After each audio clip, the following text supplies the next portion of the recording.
scientist named Grimes did some report on how long it would take for a hoax as big as the moon landings to come out. And he basically said, and this is what you'll see everywhere, is that within 5 years, the moon landings would have been exposed. Okay? So I've heard that said over and over again, and people on, Globe Believer channels will always say that. And I said, well, let me go look at this article really carefully and see, is that really what he says?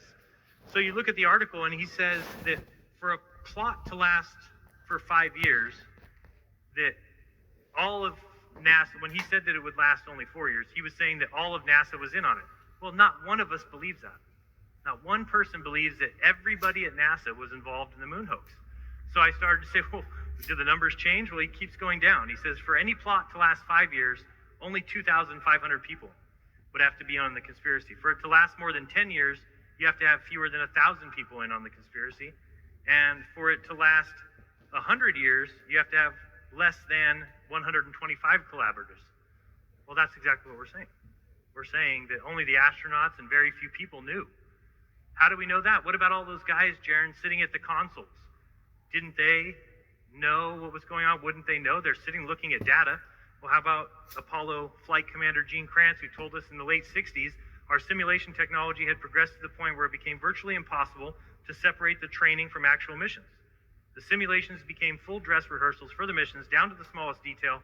It tested out the crews and controllers' responses to normal and emergency evacuations, checked out the exact flight plan and procedures.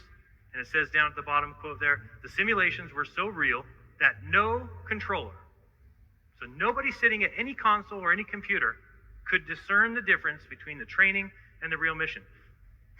So there's nobody, based on this guy Grimes' study, if there was less than 125 people who knew about the moon landing conspiracy, it could last 100 years. So unfortunately, we probably got another 50 years that we're going to have to deal with that lie. So they build stuff. They put it on this vehicle, they launch it up into the sky, and if you do like a time lapse of these launches, you'll see a very profound arc. Doesn't look like they're going up into space, they go whoop, like that. But they saw the device that they just built get put on that thing and go up. And then NASA loses contact with everything they send up over the Indian Ocean. Orion's journey is just beginning. As the spacecraft and the upper stage begin their first lap around Earth, Mission Control in Houston is monitoring the progress of the flight. Orion's over 100 miles up and going about 17,000 miles per hour. Just as it passes over the Indian Ocean, we lose communication. The simulations were so real that no controller could discern the difference between the training and the real mission. This is expected. The communications link we have through satellites to Orion is momentarily lost. That's convenient.